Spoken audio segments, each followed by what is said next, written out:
Welcome to the Baseball Insiders. I am Adam Weinrib, joined as always by FanSided's MLB insider Robert Murray. Arbitration filing day yesterday. It was a 1 p.m. Eastern time deadline, and all MLB teams and players adhered to that very carefully and closely. Oh, no, wait, no, they didn't at all. It was actually an 8 p.m. deadline, and that was public info, but people didn't talk about it until past the 1 p.m. deadline. What was any of that? Anyway, we will talk about the biggest storylines to emerge from yesterday's filings, the unsettled amounts of money the teams and players that could not agree on their salaries for 2025, plus the Pete Alonso standoff, a couple of new teams get involved in Nolan Arenado, and answering your questions.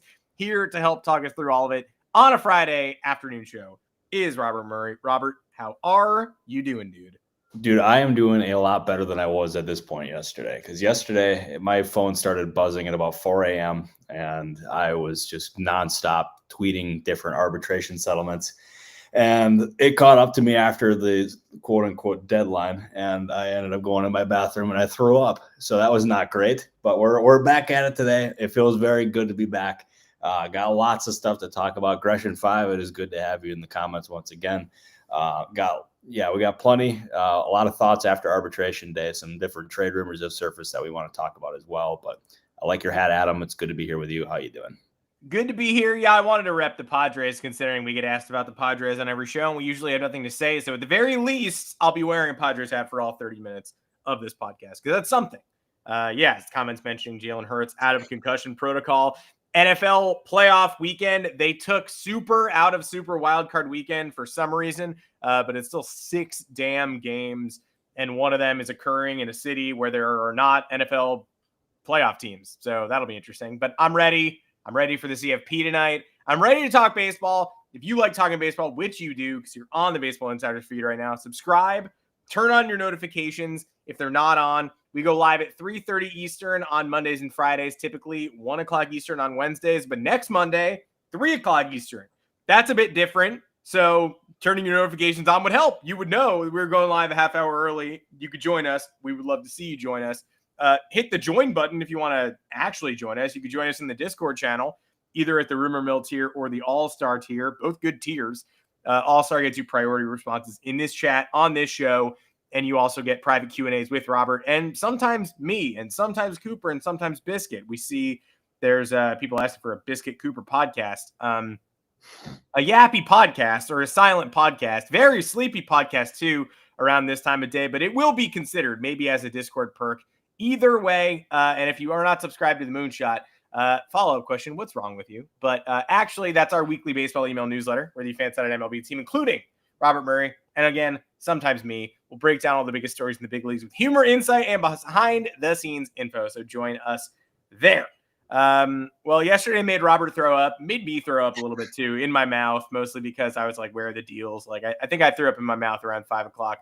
When I found out that Mark Leiter Jr. and the Yankees were going to go to they're going to battle over like $12. I think I threw up in my mouth at that point.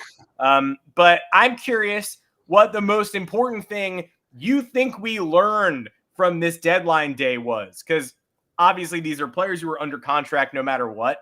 Even if they battle each other in the boardroom for arbitration, they're going to play for the team they're on this year, unless a trade request bubbles up out of the feud. But these players are under team control. They're not signing free agent deals. They're just finding the money and meeting in the middle with the team that they currently are indebted to play for. I'm curious what was most notable to you. The couple of things that stood out to me, you can choose whatever you would like. Kyle Tucker and the Cubs battling it out in their one guaranteed year together was the one that obviously raised my alarms. Vlad Jr. took all day, but negotiated and got in touch with the Blue Jays on a $28.5 million one-year pact. Tarik Skubal got a good faith raise. Was it enough to send them in the direction of extension talks in Detroit? I don't know. Michael King, pretty big gap with the Padres. The Pirates are going to arbitration with Dennis Santana. I mean, the no rhyme or reason, you never know. What stood out most to you? What stood out the most to me was Kyle Tucker not agreeing with the Cubs, and also William Contreras not agreeing with the Brewers. And when I covered the Brewers, I saw the Brewers go to a different arbitration hearings with Corbin Burns, with Josh Hader, and it fractured relationships with both sides. And it eventually I don't think there was ever a real chance that those guys would stay there long term unless they took a discount. But it was clear that the relationships were not the same afterwards. And in Contreras' case, the Brewers run the same risk of impacting the relationship with Contreras. And it's a dangerous game to play. If I was the Brewers or any team, I would stay as far away from an arbitration hearing as possible. But Contreras is an impact player in Milwaukee. He's their best hitter and someone that they want to build their franchise around, especially on the offensive side, him and Jackson Chourio. And by taking him to an arbitration hearing, potentially, that could impact things for sure. And as far as the Cubs go, you go out and you prioritize Kyle Tucker. You trade for him, you give up a strong package in return to get Tucker for potentially a year. And now you're taking him to an arbitration hearing. You have a $2.5 million gap. I get it shouldn't be a huge level of concern right now. But this could have long-term ramifications for Tucker and the Cubs, because there was never a chance that he was going to sign an extension before free agency. He's always been destined for free agency. He was going to be a free agent. He's going to cash in. He saw what Juan Soto got in free agency, $765 million. He's not going to get Juan Soto money by any means, but if he has a good year, a great year, like he typically does, he stays healthy, I don't think $500 million is out of the question for Tucker. He's one of the most underappreciated players in baseball. He's going to cash in. And the Cubs, you'd think, with the amount that they gave up for him in a trade, would be heavily involved in that market. And if they take him to that arbitration hearing and it goes as other arbitration hearings have gone, then that may impact those long-term negotiations. But I've seen a bunch of buzz on Twitter about a long-term extension before he reaches free agency. No shot. Arbitration hearings are one of the most unsung things that can fracture a relationship between a player and team. Even, in New York, the Dellin Betances arbitration hearing is legendary, where Randy Levine, I believe, blamed Betances for low ticket sales, basically being like, you're the face of the Yankees and you're not doing enough to, you're not an important enough face, which is an indictment on roster building, not Dellin Betances. But either way, people who don't make baseball teams get in the room and start devaluing players and yelling at them. So if things get nasty, which you'd hope that they never do, this is a place where things can get kind of nasty, because people who don't dip their hands in personnel very often, all of a sudden their job is to make a case against someone who they need in order to win baseball games. So is it, are we already doomed, Kyle Tucker and the Cubs? No, but it's opening up a pretty dangerous door if they do get in a room together. And the benefit here is that the two sides barely know one another. So it would be even more ridiculous than usual to expect Jed Hoyer and like a team of executives and lawyers to get in there and start trashing Kyle Tucker, a player they've just met. Yeah, but here's the thing is you're just meeting the guy, you're just getting to know the player, and your first impression, or one of the first impressions, is going to be taking him to an arbitration hearing and like ripping him to his face. It sets a bad precedent. That would leave a sour taste in my mouth if I was Kyle Tucker, if I was any player in that situation. And hopefully they end up coming to terms on a deal before that hearing. The $2.5 million gap, that's significant. That's not a small gap. And it leaves a lot of room for them to have to go out and do this thing. We'll see ultimately what ends up happening here. The Cubs did actually just make a signing. They just added to their rotation. I'm going to try to confirm that while we're on the podcast here right now. But Jed Hoyer is not hibernating. He is indeed upgrading the team and making a signing, and he gets a player, or the Cubs get a player that Craig Counsell's familiar with from Milwaukee. It seems like someone from MLB Trade Rumors named Steve Adams has broken the Colin Ray Cubs signing. So how about that? Steve Adams is good. That's a good fellow right there. We like Steve. Yeah. There you go. New Cubs signing in the chat. We love to see it. Shout out to the Chicago Cubs. Maybe they should have taken some of that $5 million they gave to Colin Ray and given it to Kyle Tucker, though. But I don't run the Cubs. I'm just a guy. Also in the news yesterday and in today, and there's always something new to say about it. We never know where we're landing. Pete Alonso and the Mets. John Heyman said at one point today that they're engaged but not married, and my response to that is, what? But also so much Pete Alonso. Rumors of a standoff yesterday. Rumors this morning that he gave the Mets a 3-year deal with opt-outs that was only for their eyes, an offer he gave to nobody else. no confirmation there. Andy Martino said something this morning about the two sides continuing to talk, but who knows? Pete Alonso also wore a deeply strange pair of black pants with colored eyeballs yesterday, holding a tiny little briefcase between his fingers. I accidentally tweeted that instead of the show link today, or was it on purpose? Either way, I left it up. Everybody go look at that. What is the latest on Pete Alonso? Is he offering the Mets contracts for their eyes only, or is he shopping at Dan Flash's for more brightly colored pants and outfits? He's not shopping for new brightly colored pants. But what I can tell you about Pete Alonso is he has maintained dialogue with the New York Mets. To me, it's the most obvious fit for Alonso. Like, the Mets are like the perfect fit for him. He's the perfect fit for the Mets. We just haven't gotten to the point yet. There's no deal that has been close, but the fact that they're still talking is a good thing. Here's what I can confidently say is he never asked for Prince Fielder money. That was never a thing. 9 years was never going to happen for Alonso, and I think he was well aware of that too. I don't know whether or not he ended up offering that 3-year deal to the Mets like Jim Duquette reported. I've not been able to get confirmation or denials on that for whatever that's worth. But it's a fit that to me makes a lot of sense. The Mets do have options in case they don't re-sign Alonso. They can move Vientos over to first base and have someone different at third.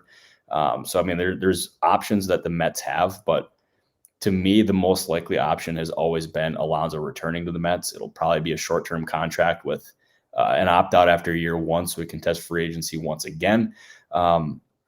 Just taking longer. It's going to take longer because as of this moment, nothing is close between the two sides.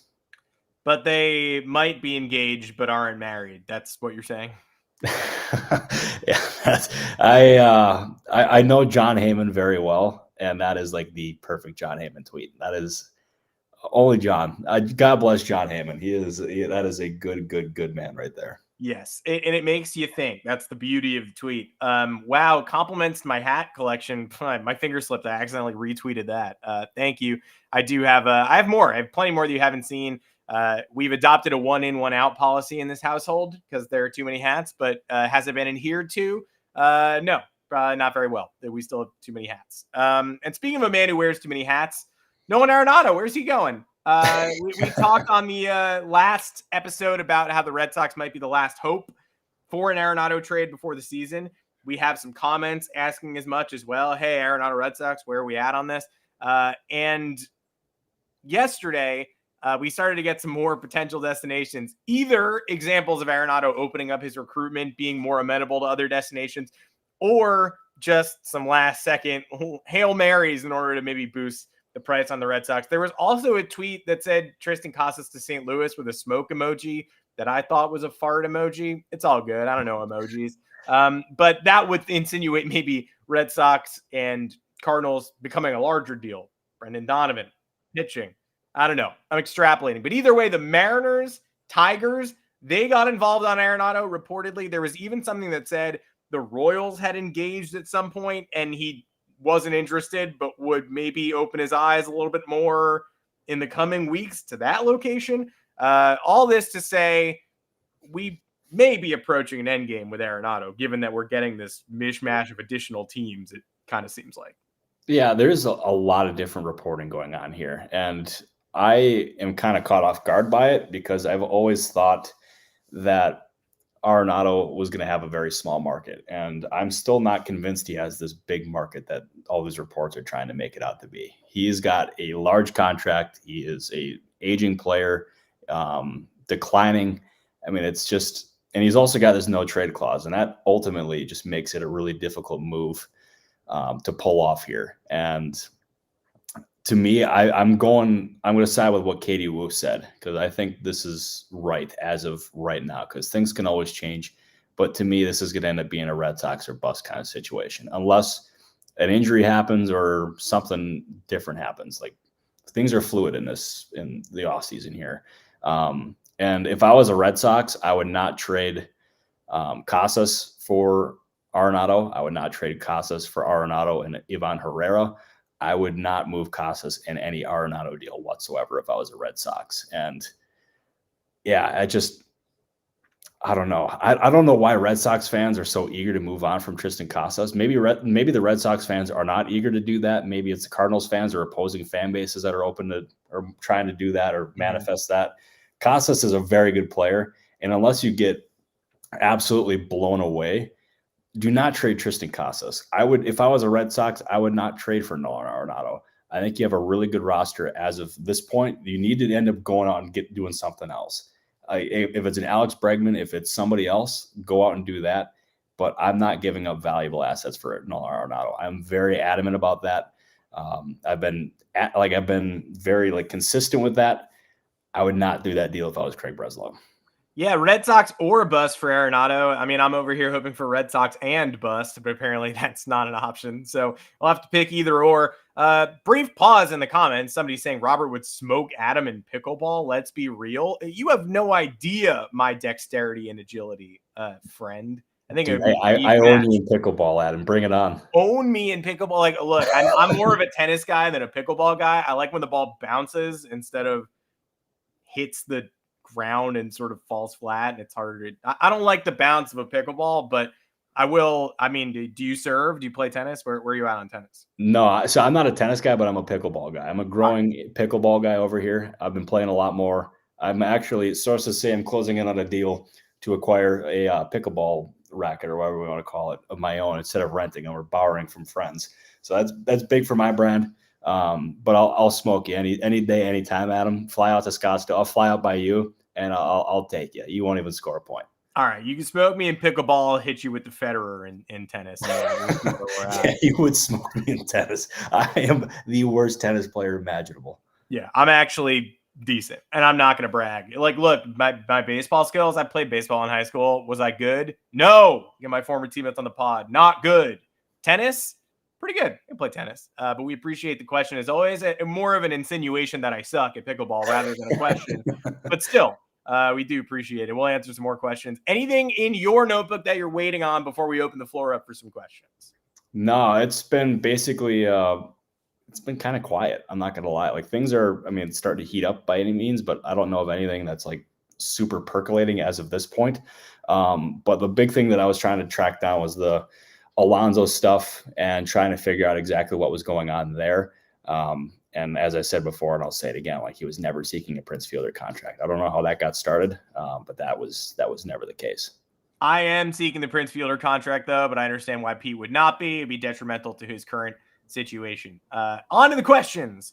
Going to the All-Star channel first. JR the Kid 777 wants to know about the Angels. We love to touch on the Angels. If they miss on bats in free agency, what is their backup plan? Would they turn back to the trade market? Taylor Ward, maybe, or stand pat? Could they even turn to upgrading pitching? We had a lot of focus on Santander last week. Not so much this week. That market, or at least the public discussions of that market, have died down a little bit. But if that big bat does not materialize for the Angels, where do you think they go? I mean, you still see some of these options that are still out there in the pitching side. And Jack Flaherty's connections to California, and he's from that area. And you wonder if he could end up being an option there for the Angels. You even wonder about Jurickson Profar. Obviously he's offense, but there's a number of different ways that the Angels can go here. I would not rule out another rotation addition, which is why I mentioned Flaherty. Maybe they can explore some other options in the market as well.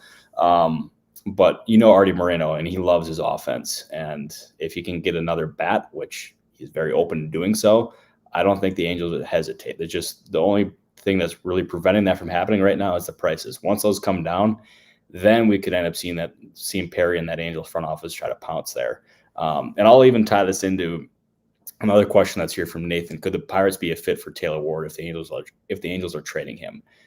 We've heard Angels trade buzz involving one of their outfielders all offseason. Like, there's been reports of them having an imminent trade at the winter meetings or GM meetings or whatever that was, involving one of their outfielders. That was never the case. They have continually gotten interest in their outfielders. Like, Ward is a player who is definitely getting interest. The Royals have long been interested in him. The Pirates have had interest in Ward at one point. I believe it was last trade deadline. I can't say I've heard anything there as far as the Pirates go this offseason, but it would make sense, especially with the Pirates poking around on the outfield market with Alex Verdugo. among other players. But here's where I'm at with this too with the Angels is if you add a Jorge Soler, you're open to adding another power bat. The moves that you're making this offseason and like even last year, like it's clear there's actually like a foundation being built with the Angels. And they're trying to win. Do you move on from a guy like Taylor Ward? That I don't know. If I was them, I would consider it, especially if you can get a reasonable haul in return. But everything I've heard is that their asking price remains high in Ward. So that could also prevent a deal from happening. Thorough response for sure, knowing what we know now. And thank you for the question, everybody. And we'll try to tie in as much as we can. And Punk Rock Poppy in the All-Star channel has a question that ties into a lot of other questions that have cropped up on the sidebar. Any newer smoke on the Dodgers and Tanner Scott? We just mentioned Jack Flaherty a little as well in the Angels conversation, but any newer smoke on the Dodgers and Scott? Here's Dilcor asking about an impact reliever, Scott and the Red Sox. Daniel Walsh asking about Scott and the Mets. All this to say, everybody wants to know what's up with Tanner Scott. No, I don't blame him for wanting to know what's going on with Tanner Scott here. And I think a lot of teams are wondering the same thing. And part of me wonders, seeing that Andrew Kittredge deal last night with the Baltimore Orioles, that was a very high price to pay for him. And I wonder if that kind of deal could have an impact on some of these other relievers in the market, because that's only going to have agents and holding out for higher dollars. Because that was in my eyes, that was an overpay. And I would not have done that deal if I was the Orioles. And maybe that could end up slowing up the Tanner Scott market a bit. I don't know. That's my own speculation. It's not something that I've heard. But I have every reason to believe that the Mets are in, that a lot of these big market teams are in. I have not heard anything to suggest that the Dodgers are out by any means.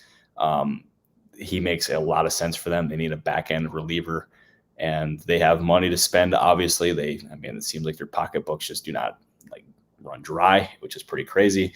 I still think another option to consider, especially when you talk about the Dodgers, is Kike Hernandez, especially after the trade involving Gavin Lux. They have a need for a right-handed hitting infielder, and Hernandez is just a tremendous fit in LA. And that's, in addition to Tanner Scott, that's probably the one I'm watching the closest here. Well, and also Roki Sasaki as well. It just never ends for the Dodgers, and I'm sorry about that, Drew. I know you're probably shaking your head just hearing that statement there right now. Well, Kike Hernandez and the Dodgers, it's weird. It just doesn't roll off the tongue. I don't see the fit, but hey, maybe he'll prove me wrong. I went on a limb there. Yeah, that one could work. At the end of the day, I crunch the numbers. I think it could work. We thank you for the question, and hopefully we'll have some news on the reliever market next week. Combining two questions here. Julian asking Robert, is there a Yankees Hail Mary option for third base we aren't thinking about? And one that just came in from Rory, I believe, talking about aren't the Yankees and Jorge Polanco a perfect fit? Jorge Polanco mentioned pretty heavily by Jack Curry yesterday on the Yes Hot Stove. The insinuation we hear time and again is that the Yankees want to, nay, need to trade Marcus Stroman. And when they do that, if they do that, they'll make some noise on the infield market, because there's nothing like the Yankees signing a mid-tier pitching free agent, watching him pitch exactly like everyone thought he would, fine, and then the next year freaking out about the pitcher they signed doing exactly what they thought he would. That's Marcus Stroman. That's Jay Happ. They love doing that. We're willing to pay for mid-tier names. Oh my gosh, they were mid-tier with us? Oh, we got to get out of this. But they're letting Marcus Stroman hamstring them for whatever reason. And I would guess that's the same timeline you're hearing too. Like, they're going to try to take care of Stroman. Then they'll try to make some sort of infield addition. I got my eyes on Brendan Donovan if the Cardinals were not able to agree to a long-term deal there, which they weren't. So that's my Hail Mary option, and it's definitely a Hail Mary. I don't have faith in it, but I'm intrigued. Interested to know what you think about that. I think that's a real smart one by you. I honestly do. That being said, I don't have this Hail Mary option as far as the Yankees go. I think Jorge Polanco is a great fit in New York. I think Alex Bregman, if you do shed salary and you can get him at a reasonable price, would make sense for them as well. I just don't. Yeah, I fully expect them to go out and add an infielder. I just don't have any option that's more likely than the other. And as you said, Stroman's a big part of this. That signing just seemed doomed from the get-go, from the moment it happened. Like that, I feel like everyone saw it coming besides the Yankees. Like, I mean, that was a weird signing. It never really had a chance in my eyes. And trying to find a trade partner for him is going to be very difficult when it comes to this. I thought maybe the Giants could be a fit because Stroman likes being on the West Coast, and the Giants had a need for starting pitching. And then they obviously went out and signed Justin Verlander, agreed to terms there on a 1-year, $15 million contract with the right-hander. So that would seemingly take them out of the services there. So we'll see, but it's finding a trade partner for Stroman is going to be really difficult. And if they're not able to, then that will probably limit their options as far as what they do for the infield position. Either way, I'm excited for the Yankees next year. Unfortunately, I can't attend games. I've been banned from Major League Baseball for grabbing Mookie Betts' wrist during the World Series. Just kidding. That was but those guys were banned, and I hope they enjoy baseball from home. All-star question that it's funny because I hadn't actually heard any buzz on Yoan Moncada, and then we got an all-star question about him, and then another comment here from Chris Kern. The all-star question was Hunter asking about Moncada and the Cubs. Maybe you were hearing Colin Ray and thinking Moncada, but I hadn't heard Moncada and the Cubs. That's probably something local that I missed, but any buzz on his free agency at all at this point? Yeah, I've seen different rumors going around from some different reporters. I don't have anything to add there, but I can't remember who reported it. But I remember that it's somebody I trust, so I'm inclined to believe it, but I can't say I've heard any Yoan Moncada buzz here at all. Hopefully. I mean, look, I don't think I'll be able to make it to Monday's show unless I get some Yoan Moncada buzz over the weekend, to be honest. Nah, I mean, you and me both. I need it like I need air to breathe. But I like this. I like that thought, Ryan, but I don't think that they would want to. I don't think Arizona would want to take on Stroman. I do firmly believe that Arizona would love to trade Jordan Montgomery, especially after the comments made by Ken Kendrick there. That is one that I'm definitely tracking, but I don't have any news to report as far as the Jordan Montgomery trade goes. I mean, you want to talk about somebody that, may not work out again in New York. Jordan Montgomery, the Yankees were like, we don't think you belong in the playoffs, so we're going to trade you in 2022. Like 2 days before his wife was set to move back to New York and complete her medical residency that she had specifically set up to be in New York with him as he pitched. And then the Yankees were like, buzz off, go to St. Louis. So all the players who were like, they hate that team, I'm always like, do they? I think they could get over it. Jordan Montgomery, I feel like legit hates the New York Yankees, and he should. He absolutely should hate them. Yeah, no, absolutely. And there's a question here from Grant. I was gonna ask this. Yeah, this is my buddy. I think this is my buddy Grant, who lives in my apartment complex. And if this is indeed Grant, I love you, Grant. Does a Blue Jay beat an Oriole in a bird fight? Mm-hmm. Blue Jays are mean. I can attest to that from living in Wisconsin. I have seen Blue Jays in my backyard going at other birds. I would take a Blue Jay in a first round knockout. I don't know about you, Adam. Well, first of all, I have one clarifying question. What is a bird fight? Other than that, I think I can answer this. That's a good question. I didn't even think of that. I've never heard of a bird fight. Dog fight, that's a famous kind of fight. Bird fight, not too familiar. I know chickens will fight in bodega, basements sometimes, but I would these are both birds of slight build. These are very small birds. We're not talking about a condor against a Blue Jay. We're talking about Blue Jay Oriole. I think Jays have sharper heads overall, just more angular. So give me a Blue Jay, and give me a Blue Jay. I have a Blue Jay winning the bird fight, and Zach Britton sitting in the bullpen being like, "Come on, again! I can't even get into this bird fight." No, hang on. I might have something here. You have a scoop on the winner of a bird fight? Maybe. No, I don't know if I do or not. We'll see. But no, I'm taking I'm also at a bird fight. I'm taking the Philadelphia Eagles. Speaking of birds, go birds, baby. Go birds. Go birds. Yeah, I can't believe it's taking me this long to end up mentioning a go birds. I can't believe we just did 2 minutes on bird fight without starting it with go birds. Dude, only on the Baseball Insiders will you get bird talk. That's why you tune into the show. Man, maybe we break scoops along the way. Who knows? But yeah, I think that may have been a false alarm. I thought I had something there. Yeah, false. So we thought a bigger bird was popping in. Turns out, no, just two small birds fighting it out, settling their differences out on the pickleball court. Thank you, everyone, for joining us today. Friday show, loose show. They're all kind of loose shows, though, if we're being honest. We will be back here on Monday afternoon, 3 o'clock Eastern instead of 3:30, special time, reiterating that. Put it in your calendars. You put a calendar event on your personal calendar. It's called Heckle Adam, 3 p.m. Eastern instead of 3:30. We'll see you here. We'd love to see you. We'd love to see you in the Discord as well. Hit that join button. Come find us. Rumor Mill tier, All-Star tier, what have you. Subscribe. We're on podcast platforms too. We got audio listeners. We'd love more. So join us there, rate, review, wherever you get the chance. Don't review negatively. Like, just don't be cool about it. But if you could, whatever. We'll take whatever we can get. Robert Murray, thank you for joining as always. And thank you for entertaining the bird conversation. No, thank you for bringing up the bird conversation to you and Grant. Drew, there was no Padres talk because there is no news to report there. So that's why that is the case. I don't want to get your hopes up for anything that's not on the radar or just not happening. But we appreciate everyone who tuned in. Adam, I appreciate you. Joanne, our lovely producer, I appreciate you. And I cannot wait to be back here on Monday to talk baseball with you, my friends. And at that point, we will know whether the Eagles or Packers have won their first round matchup. Dude, if all of a sudden the Eagles lose, I might call in sick Monday. I'd projectile vomit all over my apartment. It would be terrible. I'm going to throw up again thinking about Drew Aller's performance in last night's game. Everybody mocking him to the Giants. Holy crow. No, thank you.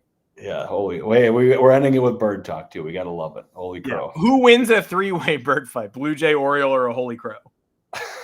I had to tune into the next Baseball Insiders to find out. Yeah. There we go. But thank you, everybody, for tuning in. We appreciate you. We really do. We will be here Monday. 3:30 is not the time. 3 o'clock is. Good job. We will see you there a half hour earlier than you were planning to see us. Until then, take care, everybody.